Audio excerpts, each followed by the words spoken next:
जो हाल वसुंधरा राजे का बीजेपी में है, क्या वही हाल अशोक गहलोत का कांग्रेस में हो चुका है? क्या कांग्रेस धीरे धीरे कर अशोक गहलोत को अपने आप से दूर कर रही है? क्या इस बार राजस्थान के विधानसभा चुनाव में अशोक गहलोत की जगह सचिन पायलट का नाम आगे किया जाएगा? इन सभी सवालों के जवाब आज मैं लेकर आया हूँ।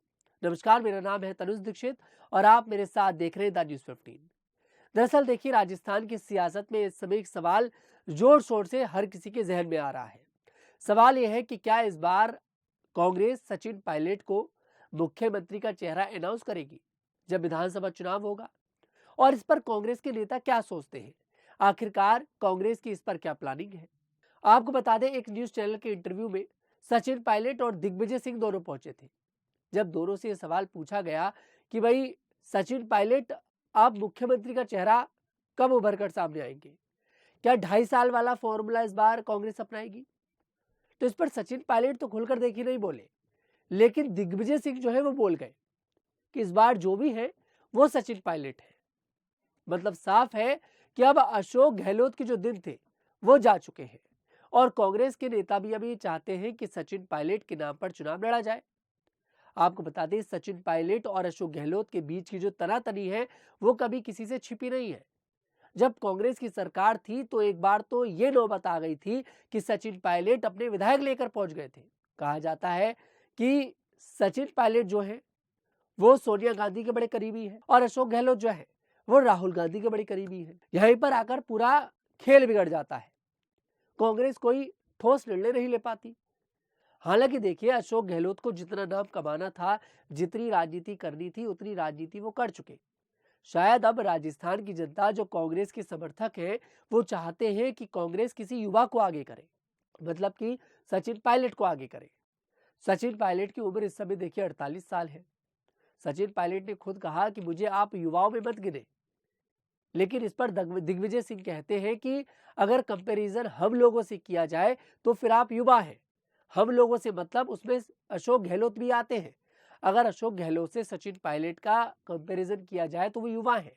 और अब कांग्रेस देखिए युवाओं की बात कर रही है, युवाओं के लिए रोजगार की बात कर रही है, युवा युवा हर जगह बोल रही है, भारत जोड़ो यात्रा निकाल रही है। हर इलेक्शन में युवा युवा कांग्रेस करती नजर आती है। तो जब राजस्थान का विधानसभा चुनाव होगा, क्या तब इस बार सचिन पायलट के नाम पर कांग्रेस कोशिश करेगी कि अशोक गहलोत को बनाती नजर आए? क्या अशोक गहलोत का नाम इस बार आगे नहीं किया जाएगा? हमने शुरुआत में एक बात कही कि जो हाल वसुंधरा राजे का बीजेपी में है, क्या वही हाल अशोक गहलोत का कांग्रेस में हो चुका है? ये बात हम इसलिए कह रहे हैं क्योंकि राजस्थान का विधानसभा चुनाव यहाँ पर वसुंधरा राजे के नाम पर लड़ा गया था, पूरा चुनाव। लेकिन आखिर में आकर वसुंधरा राजे के हाथ में कमान नहीं दी गई। भजनलाल शर्मा को मुख्यमंत्री बना दिया गया और भजनलाल शर्मा के नाम की पर्ची वसुंधरा राजे के हाथों खुलवाई गई। और अब ऐसा ही लगता है कि जिस तरह से बीजेपी धीरे धीरे कर वसुंधरा राजे की विदाई कर रही है पार्टी से, राजनीति से, शायद उसी तरह अशोक गहलोत की विदाई भी अब कांग्रेस से हो जाए, राजनीति से हो जाए। शायद इस बार कांग्रेस अशोक गहलोत पर भरोसा ना जताए, क्योंकि सचिन पायलट पर बहुत ज्यादा भरोसा कांग्रेस जता रही है। हर चुनावों में उन्हें जिम्मेदारी सौंपी जा रही है। हर किसी विधानसभा चुनाव में वो चुनाव प्रचार करने के लिए जा रहे हैं और सचिन पायलट को देश की जनता पसंद भी करती है। कहा जाता है कि कांग्रेस के समर्थक सचिन पायलट को बड़ा ही समझदार और अच्छा वक्ता मानते हैं। इसलिए शायद कांग्रेस इस बार सचिन पायलट को मौका दे दे और अशोक गहलोत को टाटा बाय बाय कर दे। लेकिन अगर अशोक गहलोत नहीं माने तो क्या अशोक गहलोत के पास कोई प्लान बी भी है? क्योंकि देखिए, यहाँ पर अगर देखा जाए तो बिना अशोक गहलोत के कांग्रेस राजस्थान में चुनाव तो नहीं जीत पाएगी। उन्हें अशोक गहलोत की हामी तो भरवानी पड़ेगी और अशोक गहलोत अगर राजी नहीं होते हैं तो आप समझिए कि सचिन पायलट भी मुख्यमंत्री नहीं बन पाएंगे। फिलहाल आपको क्या लगता है, कमेंट सेक्शन में जरूर बताइएगा। मैं तरुण दीक्षित फिर आपसे मुलाकात करूंगा। तब तक के लिए हमारे साथ देखते रहिएगा न्यूज़ 15।